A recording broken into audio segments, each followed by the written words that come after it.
Looped slideshow. On backgrounds of warm yellow, vivid sky blue and soft red, credits for this panel are shared. Each new slide features a large white text box with black text and a bold black outline of a geometric shape, circles, triangles and parallelograms. First slide on yellow, text reads, "From Access to Inclusion, an Arts and Culture Summit." Next slide. Text reads, "Welcome to the Marketing and Audience Development Panel."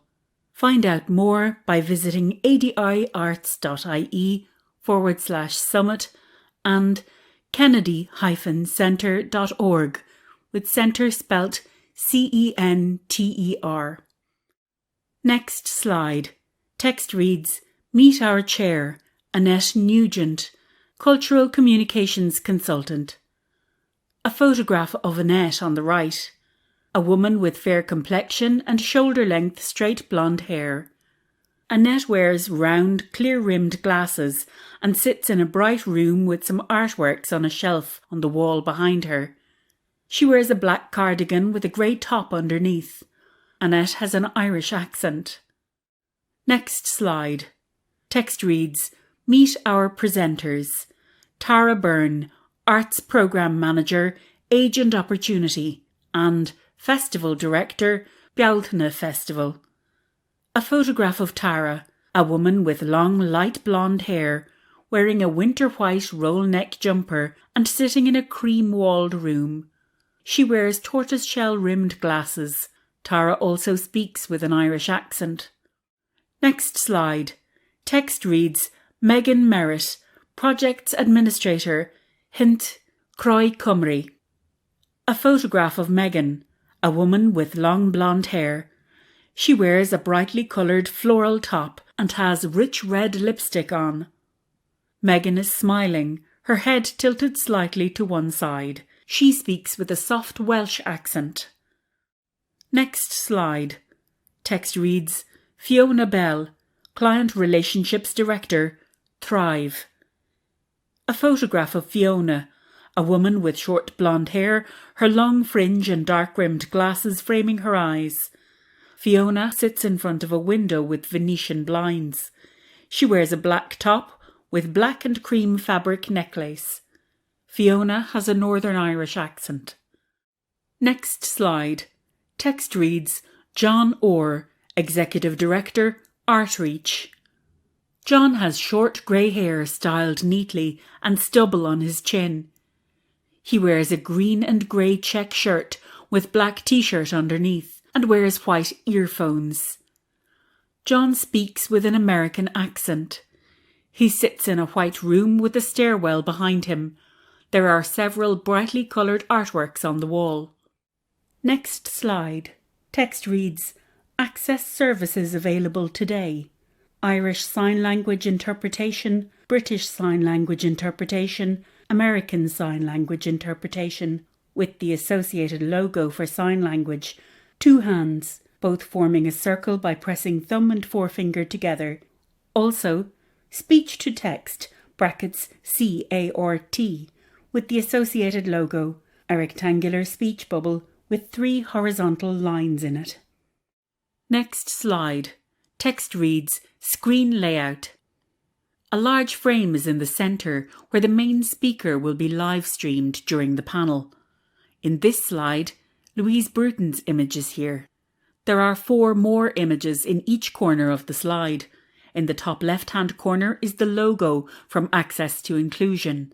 In the top right-hand corner is a still image of Lisa Harvey, the ISL interpreter, standing before a blue screen. In the bottom right-hand corner is Christina Lafferty, the BSL interpreter. She too stands before a blue screen. The last image, in the bottom left-hand corner, is of Sharon Ploger, the ASL interpreter. Sharon stands before a black screen. At the bottom of the slide is a line of text which reads, "Speech to text, CART, will be visible here." Next slide. Text reads, "For tech support, use the chat feature at the bottom left-hand side of the screen, or please email sile@adiarts.ie eventcube.ie or support@eventcube.io. Next slide. Text reads, Audience Q&A. We want to hear from you. Please submit your questions throughout this session in the Q&A box underneath this video. The Submit Your Question field has been clearly labelled for screen readers. This question field is located beneath this video. Next slide. The From Access to Inclusion logo on our left.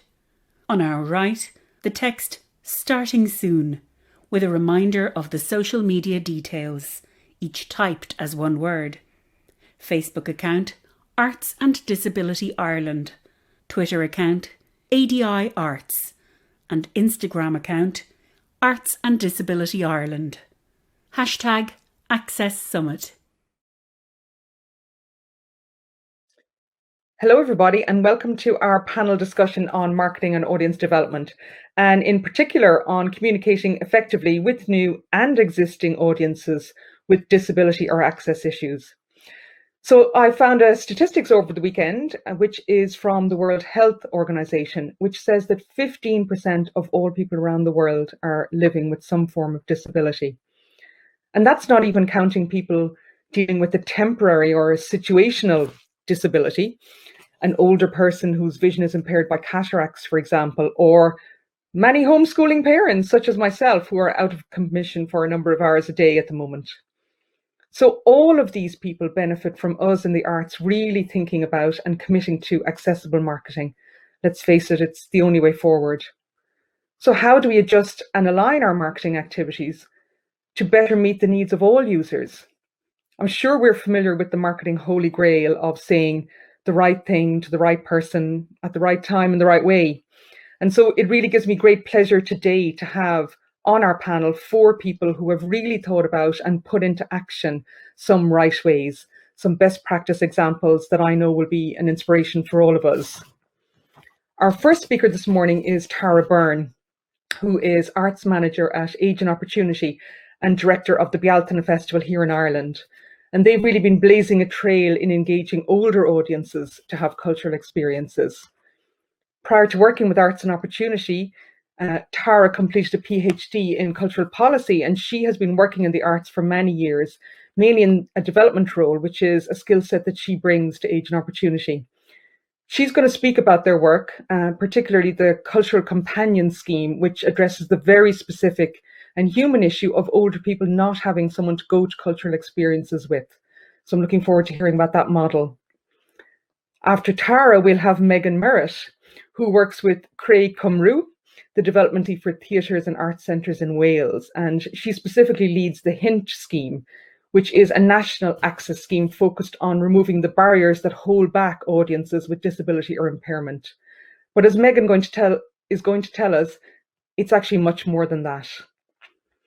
Before Hynt, Megan worked with the National Dance Company Wales as participation officer, and she still works part-time as a volunteer and participation coordinator with the venue, so she is really well aware of the challenges and limitations of a small team, which so many arts organisations are. I think we'll all benefit from hearing about Megan's work. Third to speak is Fiona Bell, Client Relationships Director at Thrive, which is Northern Ireland's audience development organisation. But as Fiona was telling me, Thrive don't really talk about audience development anymore. They have moved the conversation on to being about relationship building and enabling cultural organisations to build better relationships with their public and audiences. One of the things Fiona said to me, which really jumped out, is that for cultural organisations to be better at relationship building, they need to understand how culture fits into people's lives. And what she's going to talk about today is work they have done, which follows research undertaken in Belfast about cultural participation, which discovered that the lowest level of cultural engagement was with people with a disability. And finally, we have John Orr, Executive Director at Artreach in Philadelphia in the USA. And Artreach is a non-profit organisation devoted to increasing cultural participation among traditionally underrepresented audiences. A particular focus of Artreach is removing the financial barrier to arts engagement for the disability community and people with a low income. And that's something that really doesn't get talked about as much on this side of the Atlantic. So I'm looking forward to hearing John talk about that, and also about how they measure the impact of their work, which is something vital we should probably all be focusing on. I was particularly taken by a sentence on John's website, which simply states, "Arts and culture for everyone, every day." How do you do that? Hopefully John is going to tell us how they're reaching for that particular star. And so after our 4 presentations, we'll be back for an audience Q&A where you'll have the opportunity to ask questions directly to our panel. And so now it gives me great pleasure to hand over firstly to Tara, who will kick us all off this morning. Tara. Thank you, Annette. So I'm going to talk today about an initiative called Cultural Companions by Age and Opportunity. Age and Opportunity is Ireland's national development agency working to improve quality of life of people aged 50 to 100 and beyond. Our arts programme is probably best known for the annual and month-long Bealtaine Festival, which takes place in May. It's one of the world's first festivals dedicated to championing and celebrating the arts as we age. But alongside Bealtaine, we have a full development programme with initiatives which support and resource the creative ageing sector in Ireland, and Cultural Companions is part of this. So what is Cultural Companions? Well, Cultural Companions was developed in 2010 and is a cultural buddy initiative that facilitates older people to link up together so that they can hear about and attend arts and cultural events in their locality in groups of 2 or more. It also provides arts venues with increased audiences. On a basic level, it addresses the needs of many people who'd like to go to arts events but have no one to go with, and the needs of arts organisations around Ireland to engage audiences that are representative of all age groups. The scheme works by creating local and voluntary networks of older people interested in the arts and culture through public call-outs and social media campaigns. A membership base is created from those people who respond, and then a small group of volunteers nominate themselves to help with the running of the scheme. Every 2 months, a meeting of the volunteers is called in our offices, and the members themselves decide on what events they wish to attend over the next 2 months. We input into the events listings in a curatorial way by suggesting interesting arts initiatives that are on during the 2 months, but essentially the volunteers make all the decisions. Next, and this is really critical in relation to the scheme, before they've signed off on the listings, the volunteers nominate someone to meet and greet everyone at each event, so that every person attending knows who to look out for and can connect in with the chat and companionship there. This person is included in the listing so everyone knows who they are. Volunteers then help post out a bespoke event listing to each member. And once members get the listings, they simply call us and book a place. We then liaise with the meter and greeter to let them know the numbers. And then afterwards they report back to us so we can track how many people came. So as you might see, the key to Cultural Companions has always been partnership, as the initiative depends on partnership with the members and volunteers.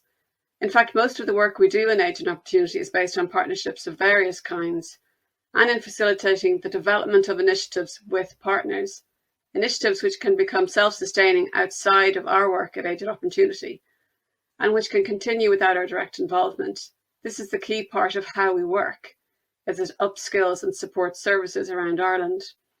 And as such, in recent years, we've worked to extend Cultural Companions regionally with the help of national partners around Ireland, including local authorities, mostly via the arts offices, libraries, and age-friendly networks. Though we've been running Cultural Companions in Dublin for many years and currently have about 130 members, in the past 3 years, we've rolled out the scheme across 6 additional counties, and we hope to continue doing this. Those counties at present are Cork, Tipperary, Clare, Sligo, Wexford, and more recently Mayo, working closely with the local authority partners in those counties. In fact, Cultural Companions began as an initiative with a number of hubs around Ireland, but these had shrunk in recent years due to the falling off of staff and budgetary issues, and so our push out now has been designed to reinvigorate them. Our basic offer to these partners is essentially the Cultural Companions model, helping them to set up the schemes locally with information, templates and advice, which ultimately showcases the amazing arts events around the country. And their offer to us, as in the arts organisations who partner with us and the local authorities, is in helping us to fulfil our national remit to nurture arts participation by older people across Ireland. As one of our members and volunteers has said of the scheme, being a cultural companion has introduced me to so many new things: smaller theatres, independent productions, as well as museums and art galleries. The programme makes such a difference at any age. We've also started to innovate in relation to the Cultural Companions model, and before COVID struck, we had begun to approach arts organisations to find out if they could offer additional incentives to the Cultural Companions members, i.e. where were the places that they could congregate in the venues? Was there a special welcome and a cup of tea that they could be offered with? A personal tour maybe? Anything that would enrich the experience of the person or make them feel more personally invited. However, I want to come back to the core philosophical, if you like, purpose of Cultural Companions, which is really based around this idea of invitation, but also sociability and engagement. One of our other Cultural Companions members has told us that it helped her to emerge from a very difficult time in her life, and has used the word lifeline to describe how she views it. So the social connection, the people, the chat, the localness of it, these are really key to Cultural Companions. The posting of the listings by the volunteers that many of the members will know, the personal aspect of knowing that you'll be met and greeted at any event, the after chat. These provide the literal and personal invitation that most of us need, or at least want. The volunteer aspect of Cultural Companions also gives a deep sense of investment and ownership to the members. For this reason, I've never really been happy calling Cultural Companions a marketing or even an audience development scheme. However, I understand that this might be what works for the venues and for some of our partners. The invitation aspect of Cultural Companions is of particular interest to my work in Age and Opportunity, as 2 years ago, we were part of a research project called the Creative Inquiry, led by Cork City Council. This research looked at what were the barriers to participation in the arts by older people, a research question that we had personally set in Age and Opportunity. And it also looked at what constituted good practice in the arts in relation to older people. What it did was point to really basic truths, including the need for people to feel invited to the arts, i.e. the need to feel as if a literal and explicit invitation had been issued. In some cases, a hard copy invitation was meant. It was that literal, without which they didn't feel like the arts was for them, something many of us will be familiar with. While this may have arisen out of Ireland's very poor record of arts education and engagement in the first 2/3 of the 20th century, which is when many of the older people who participated in that research were at school, I think the need to feel invited and welcome is a very human feeling. The involvement of the local was also something that the research pointed out as being key. As I've stated, this was underpinned by the regional aspects of the schemes. They're operating on their own level within their own communities. The volunteer network and the meter and greeter are other local aspects. And it won't be news for many of us in the arts, unfortunately, that the terminology, the arts itself, or terminology used within the arts can also be a barrier. So I wonder, does the use of the word cultural rather than the arts also help in Cultural Companions? And finally, the research pointed out that the naming of someone as being older or an initiative as being for older people was a real barrier for people. We obviously don't put any age limit within Cultural Companions, although people will know it's run by Age and Opportunity. But I wonder, is that a component of its success too? And so to COVID, how to avoid it. Although we had to suspend Cultural Companions once COVID-19 hit, we had been looking for new ways to engage our members in the arts safely all of last year, and particularly those who aren't online, and there are many of those. We had been keeping in touch with the network by email and post, but we know this wasn't enough. Of 130 members, only 30 of our members want to be communicated through email, and the rest is in person or by post. So recently we've developed a cultural phone buddy scheme. That is a peer and voluntary-based initiative designed to link people together through the arts using the phone rather than internet technology. We're identifying hard copy educational and creativity packs from cultural institutions around the country as the focus for these phone calls, obtaining permission to share the addresses of those interested in being part of the scheme with the cultural institutions so that they can send it to our members. and we can match and set up pairs of cultural companions who want to initiate and receive phone calls to discuss the material in the packs. We're hoping that this will provide much needed and peer social interaction, creative engagement, and of course it represents a literal invitation, but again, also promotes the work of arts organisations around Ireland. So to conclude, we know that older people have been particularly hard hit by COVID. We know that that's an understatement. And therefore its impact on cultural companions has been profound. But we also know from keeping in touch with our members that though many of them have struggled greatly, and they have told us this, they desperately want to engage in the arts again, to connect again. This continued desire, coupled with the statistics in relation to the growth of the cohort of older people in Ireland, indicates a strong need for continued innovation by arts organisations to recognise diverse participants as part of their everyday audience, but also the state's support of that in years to come. Thank you. So next up is Megan Merrett. Thank you, Tara. Hello, my name is Megan Merrett and I'm the Project Administrator for Hynt. Hynt is the National Access Scheme for Theatres and Arts Centres in Wales. Hynt is an Arts Council of Wales initiative managed by Creu in partnership with Diverse Cymru, a peer-led equalities organisation based in Cardiff.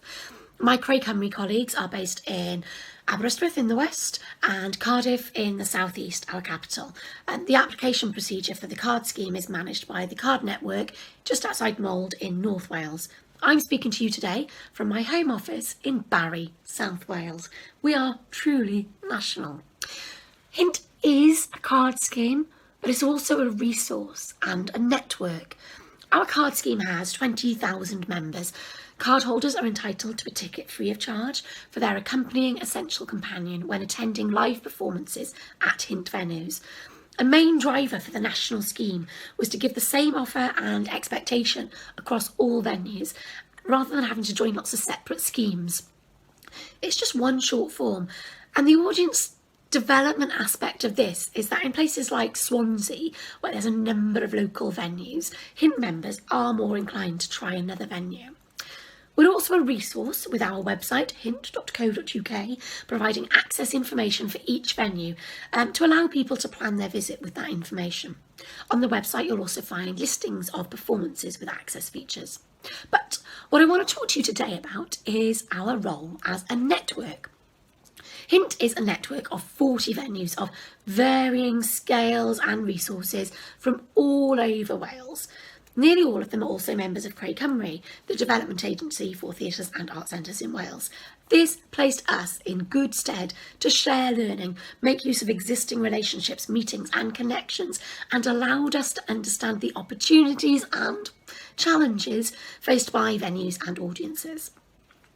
Although we have a mailing list for people to choose to sign up to, we made a decision before launching Hynt in 2015 that card membership would only involve communication about card renewals. Our consultation indicated that disabled people would be more reluctant to join if they felt it was about being marketed at or as a front for data collection. We didn't want this to be a barrier. We use the social model of disability. We're about removing barriers, not creating new ones. Our approach for audience development, therefore, is centred around our theatres and art centres as the point of contact with audiences and potential visitors. Our role at Hynt is to support and advise, to identify and coordinate training, symposia and go and see opportunities. Thought today might be useful to give you a few examples of this work, the impact and the learning from it. Go and sees are CPD visits that can either be curated trips or simply where we help to offset costs of tickets and travel, like going to Birmingham to watch a Ramps on the Moon production. This enables venue staff to visit other venues, demonstrating best practice, to talk to those staff and experience performances. In 2019, we had a go and see trip to Leeds and Manchester to visit Leeds Playhouse, or West Yorkshire Playhouse as it was at the time, and the Royal Exchange Theatre. Hynt venues had asked for more information about how to develop audiences who live with dementia. Many were already holding dementia-friendly performances, screenings and events, but wanted to learn more from the action research in Leeds, where the venue was seen as a leader in this work. The Royal Exchange was of interest for their creative participatory work with older people in the community. 17 people from venues all across Wales and from a range of departments, including programming, participation, front of house, operations, marketing, box office, all travelled together. And that's key as well. All those different departments need to be involved in this to really embed the learning and have genuine audience development. It's not up to one department.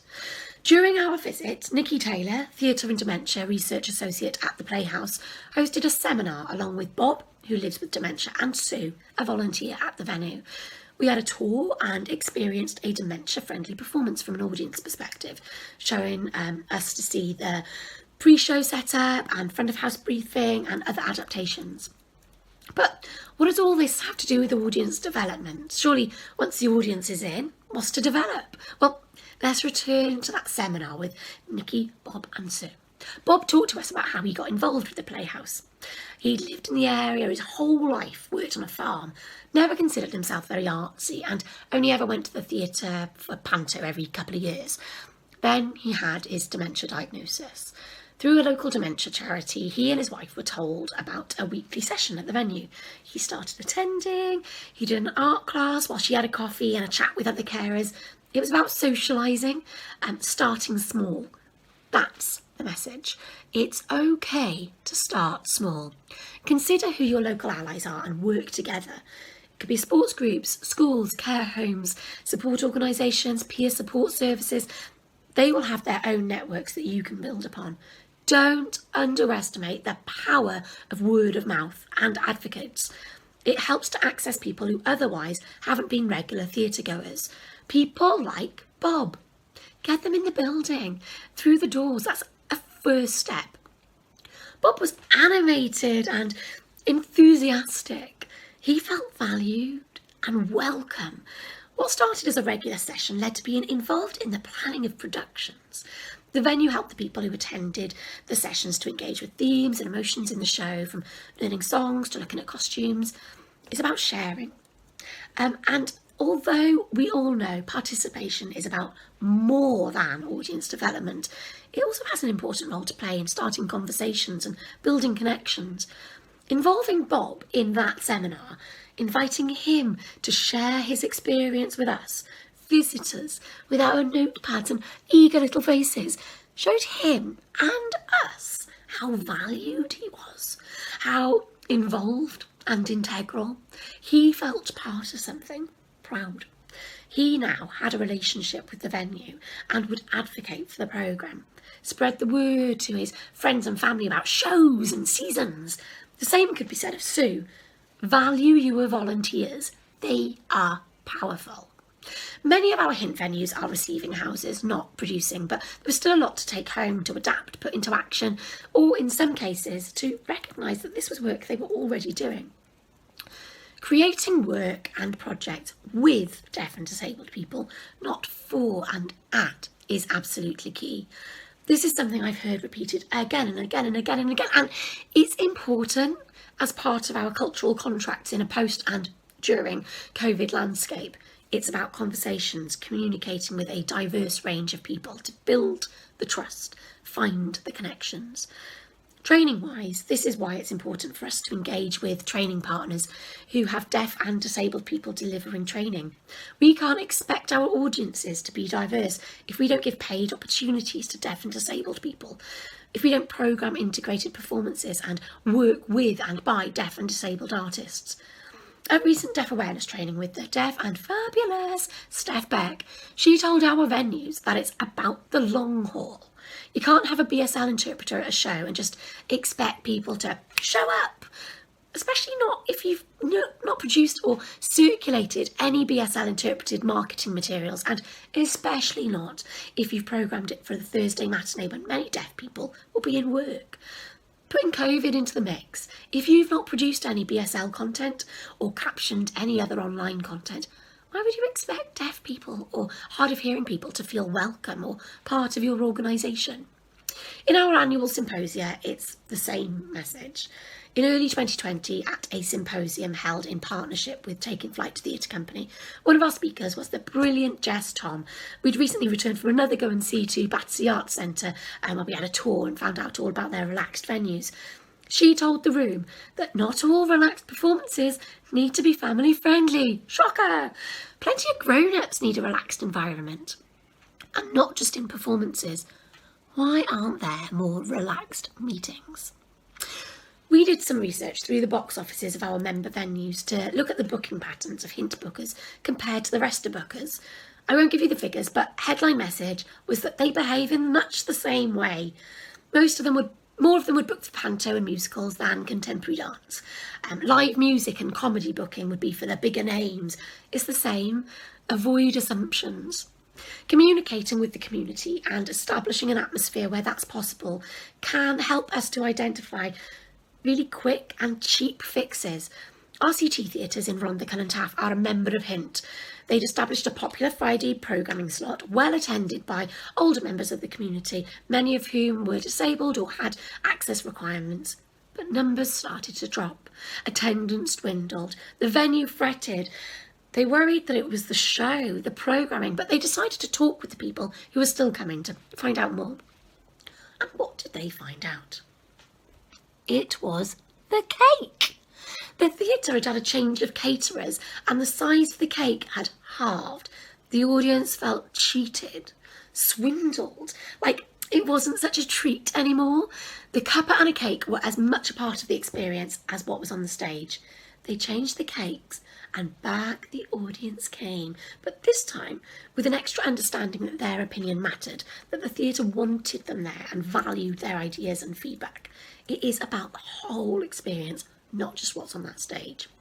As a network, Hynt can ensure that this learning is shared through all of our venues, that best practice can be replicated for audiences around the country. The headlines I'd like to leave you with are: it's okay to start small. Get in it for the long haul if you want to build connections with communities.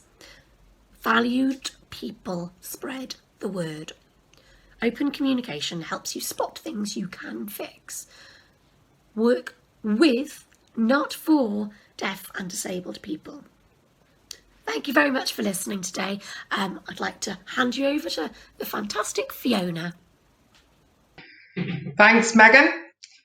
I knew cake was the most important thing.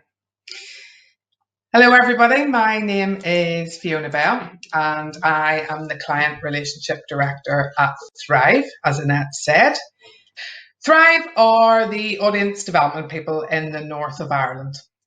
We began our life as Audiences NI, but back in 2016 changed our name, and we also stopped being a membership organisation. So that's left us free to work with a whole range of arts, cultural and heritage organisations, helping people to build relationships with audiences.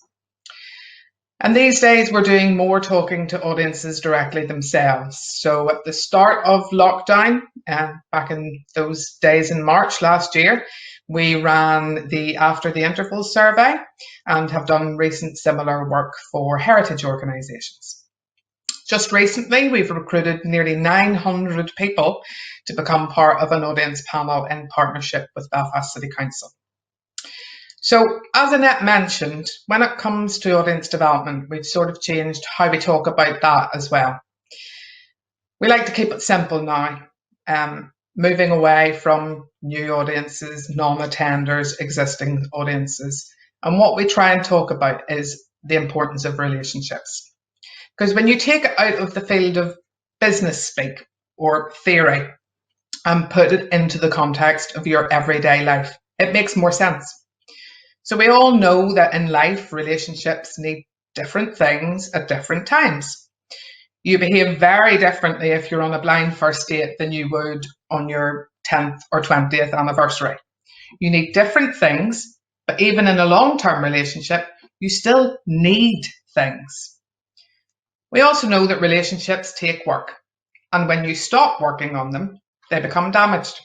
The job is never done, which is why audience development has to be a long-term commitment rather than a time-bound project.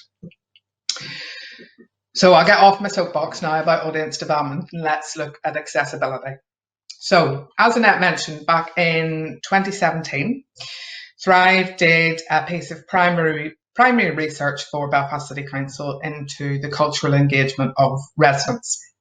One of the most striking pieces of data that came out of that was that although 1 in 4 Belfast residents have a disability or a life-limiting condition, only 1 in 10 of those who engaged in cultural activity was a disabled person. And when we looked a little bit deeper at those figures, there seemed to be much more of an issue with attendance rather than participation. So that going out and going to events and venues caused more of a problem than joining in with activity, often at home.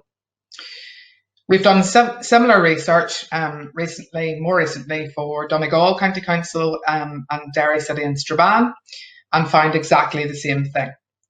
So it seemed to us that the relationship between venues in particular and disabled audiences might need to do a bit more work. So what did we do?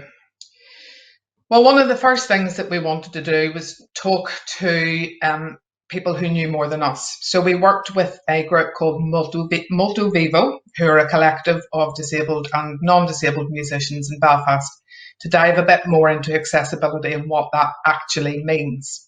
So we had lots of conversations, we did a lot of workshops, and we did a lot of thinking and read a lot of reports. So today, what I want to whiz you through are the 5 things that really had an impact on me. We put a lot of the things that we found into a Welcoming Disabled Audiences guide, which you can find on the Thrive website. So I'm just going to take you through the edited highlights. So number 1, we need to stop saying that our venues and spaces are fully accessible. That was one of the first things that Ray from Molto Vivo said to me, and it really struck a chord. There's no way that we know whether a venue is fully accessible unless we know the needs of every existing and potential audience members. In fact, saying that we are fully accessible actually has an exclusionary result, because it suggests that if your needs are outside of a ramp, a caption performance, or a hearing loop, then you are outside the norm.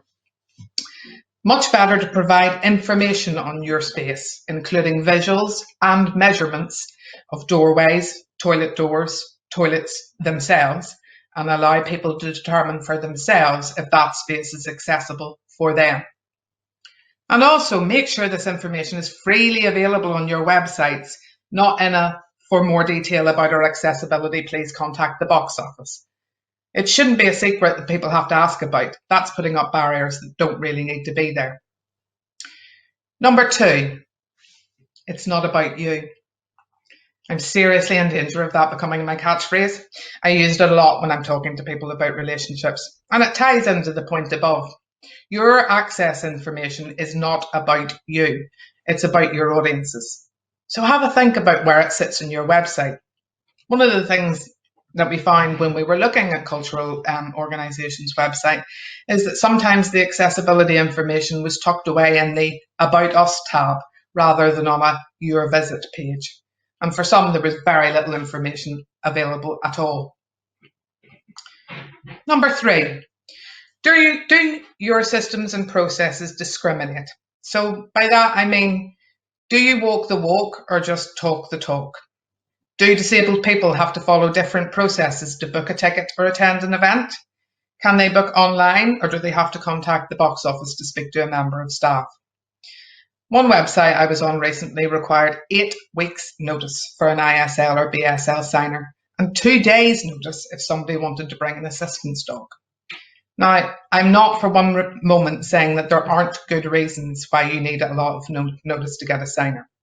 But if we are serious about inclusion and access, we have to be proactive. It can't always be the responsibility of the disabled person to alert us to their needs. The playing field has to be level from the start.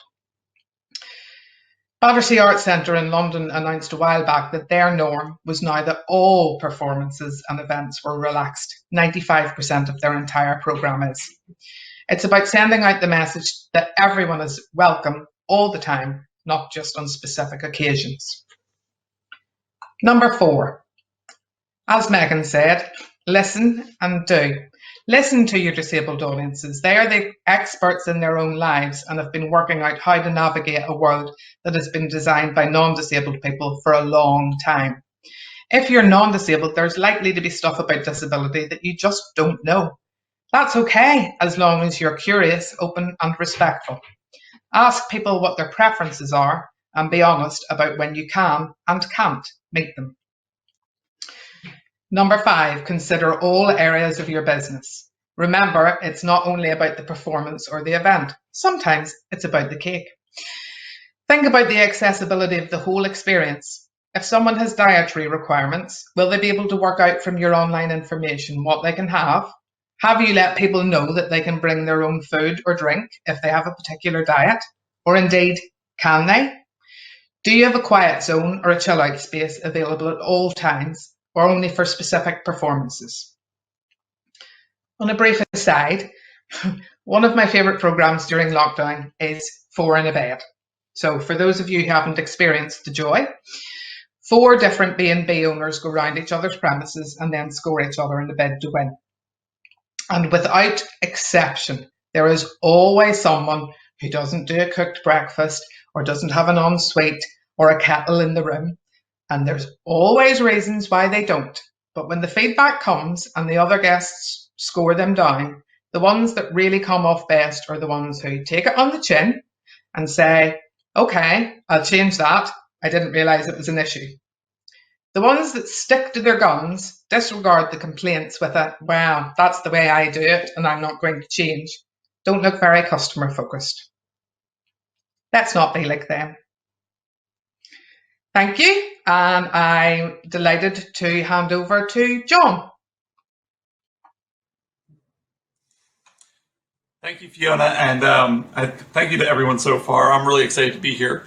My name is John Orr. I'm the Executive Director at Artreach, and I want to just acknowledge that I'm presenting from my home in South Philadelphia in the United States, which sits on the ancestral land of the Lenni Lenape tribe of North America.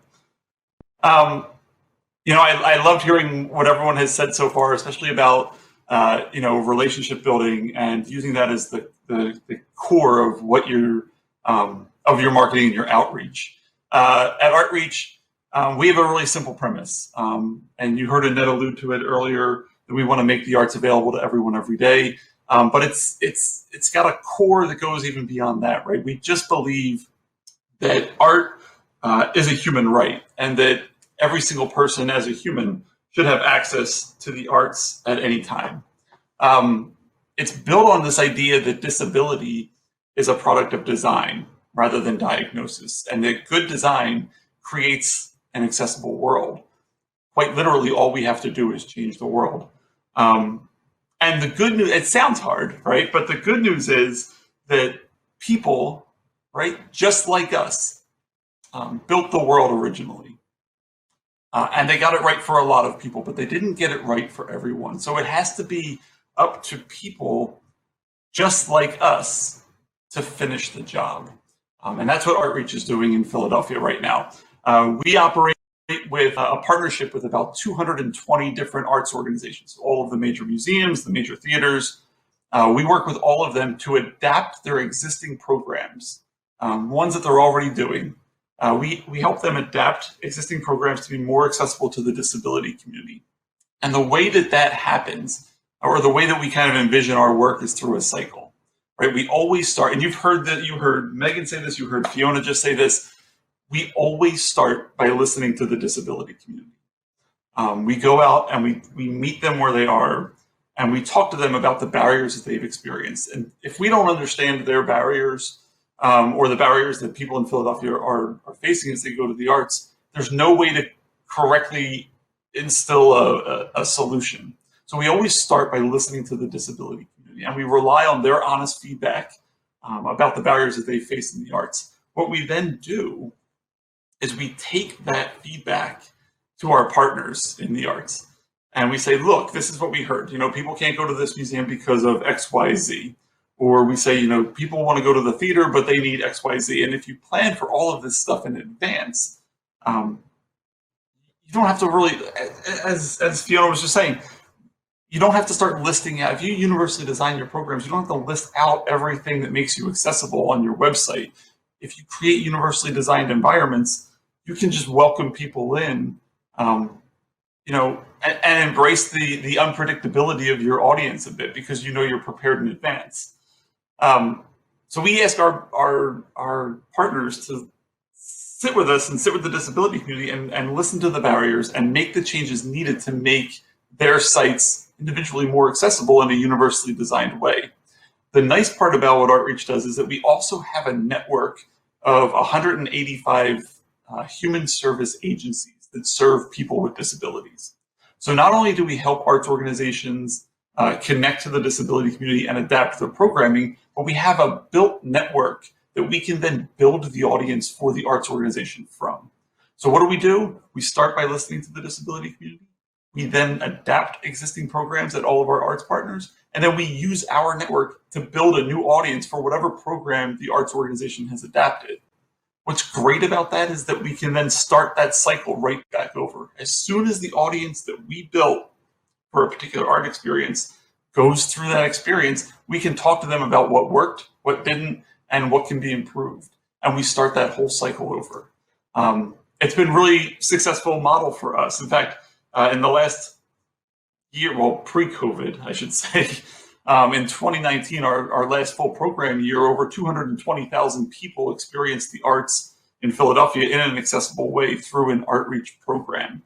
And so we have this sort of credibility that's built up with the disability community and with the arts partners to make these sort of bigger leaps and really try to push the city forward. When we talk about marketing and how we got the disability community involved, we heard Megan say it earlier, so much of it was done by word of mouth. Artreach doesn't have a huge budget. In fact, I always laugh when our partners say, "Oh, we don't have money for accessibility," and I remind them that, the marketing budget of the Pennsylvania Ballet is probably larger than the entire budget for Artreach. We operate on less than $500,000 cash every year, and yet we're able to make programs accessible to 200,000 people. We spend maybe $800, $900 on marketing every year. What we do is we spend a lot of staff time. So that's not a hard cost for us, but our staff goes and meets the disability community where they are. We meet them at different events. We talk to them, and we've built up an authentic relationship with them over a lot of years. It took a lot of work, but it was really worth it as we see where the city is going. There's some really simple stuff that we do, right? Some marketing that's really functional on a social media level, right? We print in various languages. We always have interpreters at our events. We always have captioning at our events. We always have physically accessible sites. We do verbal description for everything that we do. Everything that we put out to the disability community, we want it to reach the entire disability community. Going back to Annette's comment about the percentage of people in the world who have a disability, in Philadelphia, 16% of our population identifies as having a disability. That's 200,000 people just in our city. If we're not actively trying to engage that group, then we're leaving out a huge chunk of the people in Philadelphia who want to engage with the arts. And we know that there's a lot of barriers to marketing, so we keep it really simple. But we try to make it as inclusive as possible. But it all starts with relationship building. The next step for us has always been, how do we measure the impact of the programs that we're doing? So you heard me reference 220,000 individuals going through our programs. We work with so many partners, and we've developed such a relationship with them over the past 30 years that we gather direct from our partners' data about the number of people who go and the amount of either money that they've saved or the economic impact that they've created on each individual arts organization. So when we look at, say, like a large-scale collaboration, so we work with about 66 different arts organizations on a huge kind of multi-state collaboration called Access well, it was called Access Philly, but it expanded to Delaware, the state neighbor to our south. Our access program over the last 6 years has been used by 712,000 people. And we know that because we collect real-time data from our partners. We also know that they've saved about $9.75 million on admission fees. So those 712,000 people have saved almost $10 million on admission to go to arts organizations, either museums or theaters, through this access program. But we also know that they've generated $11.4 million in new peripheral spending. That's spending that they've done at gift shops. That's spending that they've done in cafes. And we're using that data, that peripheral revenue data, to convince the arts to say, look, you can't look at this as giving a discount to a community and then taking a loss on it. These are people that were never coming to your place before because it wasn't accessible. And I don't want to confuse the issue here. I don't want us to say, oh, the way to make things accessible is to reduce the cost. At Outreach, we don't view a reduction in cost as a charity-based way of engaging the disability community. What we actually look at it as is a universally designed example for how the disability community can access the arts, right? The feedback that we've got from our community in Philadelphia was that a lot of times going to an arts venue was tough because in Philly, a museum is $20 per person to go in on average. So a family of four is spending $80 to go to a place. Now, if one of their family members has a disability, they may not be able to spend enough time in that site to enjoy the entire museum like anyone else who would come through the door. So they're taking a larger financial hit up front, but they may need to spread their visit out over multiple visits because they can't spend 4 hours in a single site. What our discount program does is it allows them to take that financial hit and spread it out over multiple visits so that they can get in and see the entire site, but not have to pay 4 times the admission of anybody else. So for us, that was always a really big barrier that we had to cross. And this, the access program that we've done and some of the other programming that we've done in other areas of outreach has really made it possible not only to adapt the arts and make them more accessible via accommodation, but to also acknowledge that it takes more time and sometimes multiple visits for people in the disability community to take in an entire museum visit. And so that's kind of the outreach story and how we approach our relationship with the disability community. We always involve them from the beginning. We have a saying here that we use. I don't know if it's made it over to Ireland, but we rely heavily on the phrase, nothing about us without us. If you're going to do something for the community, you have to do something with the community. And they have to be a driving voice in all of that. And I guess on that note, I will take us right into the Q&A portion to get all of your questions. Thanks.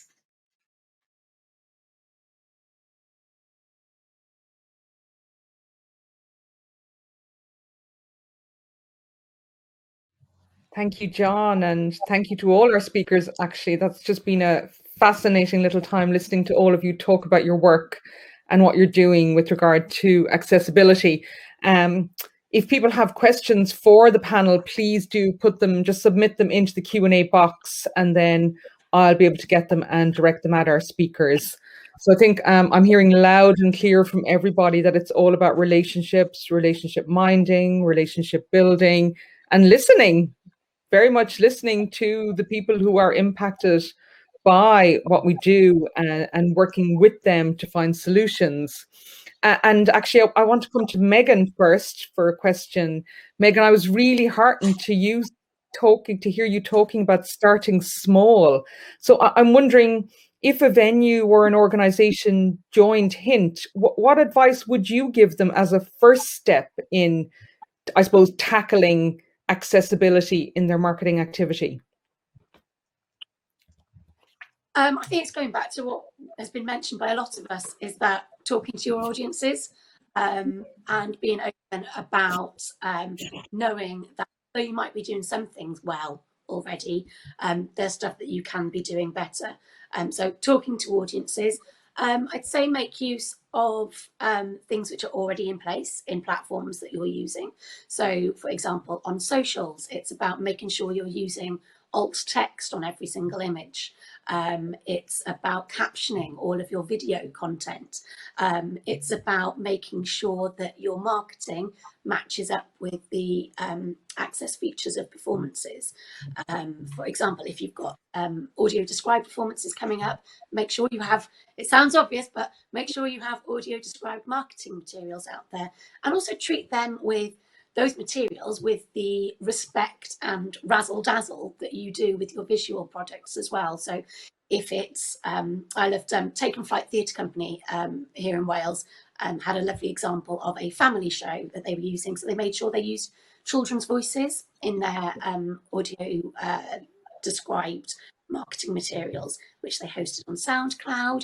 It's about trying to make use of existing platforms, and it doesn't have to be a complete about change while you're still doing those conversations.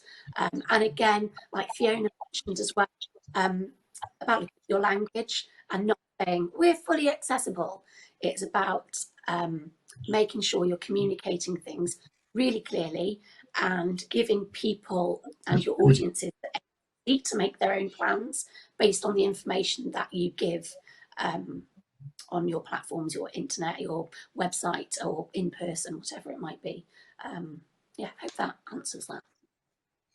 Yeah, that's great, Megan. Thanks so much. And actually, it kind of it leads on beautifully to a question we've just gotten here, which I might direct towards Fiona. Actually, somebody is asking Fiona that a significant proportion of their audiences don't want to identify as being disabled or someone with a disability, but clearly need and often want access. So, how would you go about engaging with something like that, do you think, with your members? Well, I suppose again it comes back to, that's why I like to focus everything on needs, because everybody has needs. So if you're having a conversation with your entire audience about their needs, it's not just specifically focusing on people with disabilities. And often you get a very, we sort of find this coming out of research quite a lot. When you ask people what their access needs are, they'll not give you very much specifically.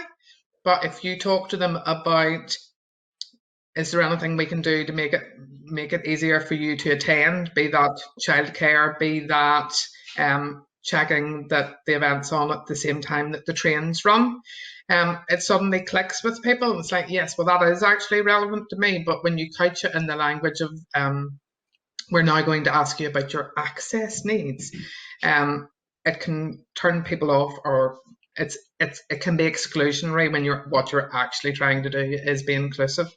So I suppose, to echo again what Megan said, it's about starting small. So there's that old adage about eating the elephant in small bites. It's not about reinventing everything that you do. You will all in organizations be talking to people on a regular basis. We all do that every day. Your box office staff do it, your front of house staff do it, your marketing staff do it. So it's about changing that conversation and talking to people about their experience, what attracts them, what puts them off, what are the small things that we could do to shift. It's not about saying, right, we're going to now consult with all the disabled people about their access needs. It's about talking to everybody and understanding the picture for everyone as your audience member. That's gorgeous, Fiona. I love that, knowing, taking on board that everyone has needs. They just have slightly different needs. And you're right, we're always trying to accommodate our attenders' needs. So it's great to be able to kind of take the labels off. It's a bit of a mind switch, isn't it, to get into that zone? I've gotten a really interesting question here that I might direct at John. John, someone is asking that they're, in the art, picking up on what you said about making the argument that access makes economic sense because, people with a disability have purchasing power as well. They're asking, how do we align this then with discount ticketing schemes? Have you had any experience dealing with that, or any kind of dichotomy there? Yeah, so I think from our perspective at Artreach, the discount ticketing process that we go through is really an entry or a barrier to entry that we just want to eliminate kind of upfront, or at least reduce. As you heard me say in my talk, there's less of a focus on let's make this as cheap as possible because someone has a disability. That's not what we're really looking at. We're looking at what does it take for the disability community to fully engage with a site, and that may take multiple visits. So we set up a lower discount rate so that people can go through at multiple times. And I think one of the benefits that we have at Artreach, because we have so much data in connection with our users, is that we can do the market research to find out what the peripheral financial capture is for the arts organizations, so that it justifies creating a discount program. Because we know that people are spending money in the gift shops. We know that they're spending money in cafes and all of that stuff. So I think for us, that's one piece of a barrier that we knew we could remove on a very large scale initiative in Philadelphia. And so I think that that's one of the big pieces for us that helps mobilize the community in a way that's has a little bit more staying power than like these one-off admission days where it might not fit in with everyone's time, or it might not fit in with everyone's work schedule, or when their kids are out of school. We wanted to create universally designed admission policies. And one of the key things that I didn't mention before, but when we look at brand loyalty within the disability community, every marketer wants to know about whether they're building a repeat audience, whether they're going to get return customers. And we hear a lot about the LGBTQ plus community and their brand loyalty, but the disability community has the highest brand loyalty of any demographic group. And that's because when you spend so much time planning your day out from an accessibility perspective, if you don't have to think about the arts venue that you want to go to because you know that they're already accessible, they're going to be one of your go-to places to revisit over and over again because you don't have to think about it. And I'm wondering, Megan, do you have any experience of having to make an economic argument in Wales as well, in a similar context to John? Yes, I think it comes about mostly when our venues have commercial producers come to receiving houses. So say, for example, with a stand-up comedian that they know will sell out, they're seeing each seat as in pound signs, whereas the thinking behind Hynt, which is an Arts Council of Wales initiative, so has huge buy-in and belief from our venue partners and the sector as a whole, and that's where we have to have that conversation about why it works like it does, and that it's important to us and it's important for the venues. And I think that's where the strength comes in working as a network, is that our voices all together are stronger than just one venue saying this is what we're doing, so that promoter can't go, well, if we can't do that here, we'll go somewhere else, because they're finding that that's the story everywhere. And they've got to fit in with that if they want anybody to see their work. I love it. So yeah, power in numbers on that one. I love it. Yeah. A wall of activism. I've got a specific question here, Tara, for you. Somebody asking about culture companions and wondering if you've been able to reach a diverse group of older people with the project, and they want to know your secret if you have. I think actually, for me, that's a very interesting question, because for us, the very first diversity mark is men, actually, because most of 99% of our cultural companions are women, certainly in the Dublin branch of it, and 99% of our audience for the Bealtaine Festival, which is the other kind of biggest art project we run, are women. So that is diverse there. And then if you can find a male cultural companion. But in relation to other kinds of diversity, we've tried to make small inroads by issuing personal invitations through migrant representative organizations like that, in terms of, say, migrant backgrounds. but we haven't been very successful yet, is the honest answer. However, I would say that the Cultural Companions network around Ireland might be a little bit different, although I suspect not in ways. It depends. Diversity cuts so many different ways. There's so many different identities within that, and maybe it depends what we mean by diverse. But certainly, one thing that's been said again in the migrant communities to us is that at the moment the migrant population in Ireland tends to be much younger. So there isn't yet an older cohort within that. So again, that's obviously just one group of people. There are many others that would come under diversity in Ireland. But it's something that we're kind of making slow inroads in, and might be different in the network around Ireland, because I wouldn't have the details necessarily of the members there. So I can't offer in terms of becoming diverse, other than it's like developing relationships. It's the same probably no matter what. It's about reaching out to someone and trying to develop trust, however you do that. And it's a very slow process, I think. We'd probably all say that in terms of any relationships we're developing. It's slow and it's about trust. So I don't know if that's helpful, but that's what I would say.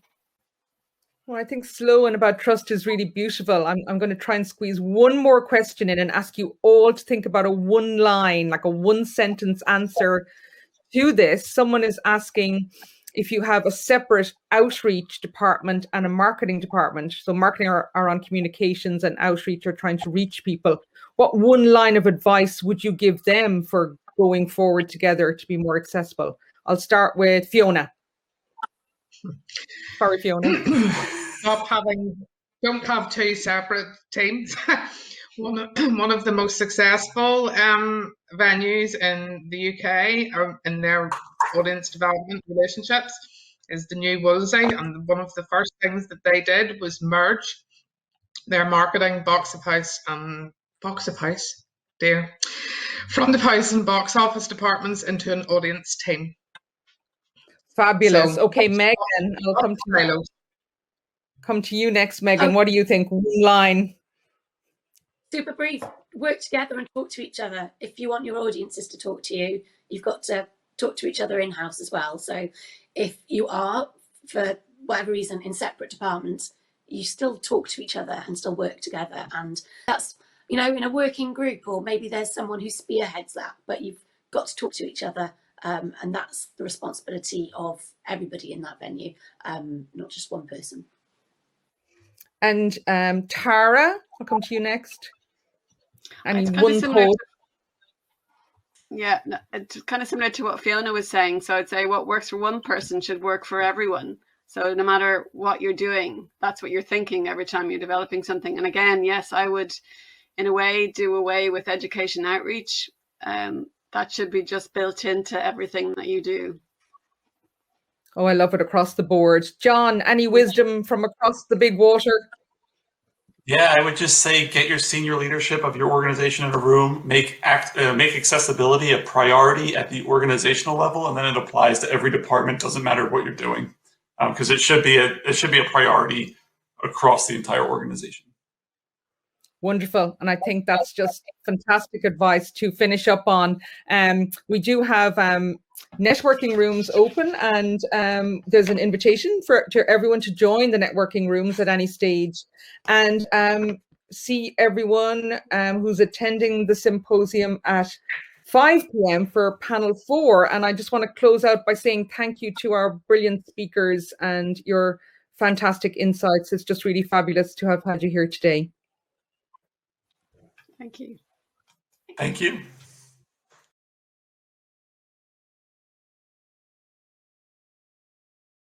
Looped slideshow. On backgrounds of warm yellow, vivid sky blue, and soft red, credits for this event are shared. Each new slide features a large white text box with black text and a bold black outline of a geometric shape, circles, triangles, or parallelograms. First slide on yellow. Text reads, "From Access to Inclusion, an Arts and Culture Summit." Next slide. Text reads, "Thank you. On behalf of Arts and Disability Ireland and the John F. Kennedy Centre for the Performing Arts Office of VSA and Accessibility, thank you for attending from Access to Inclusion, an Arts and Culture Summit. Next slide. Text reads, Funders and Sponsors. The logos of 4 organisations sit below. They are the Kennedy Centre, the Arts Council An Chomhairle Ealaíon, British Council and Creative Europe Culture. Next slide. Text reads, Join us in our networking rooms. Meet and mingle with your peers during the break and after the final session of each day. Next slide. Text reads, Follow us and share, followed by details of hashtags and social media accounts, each typed as one word. Use hashtag #AccessSummit to feature on our lobby Twitter wall. Facebook account Arts and Disability Ireland, Twitter account ADI Arts, and Instagram account Arts and Disability Ireland.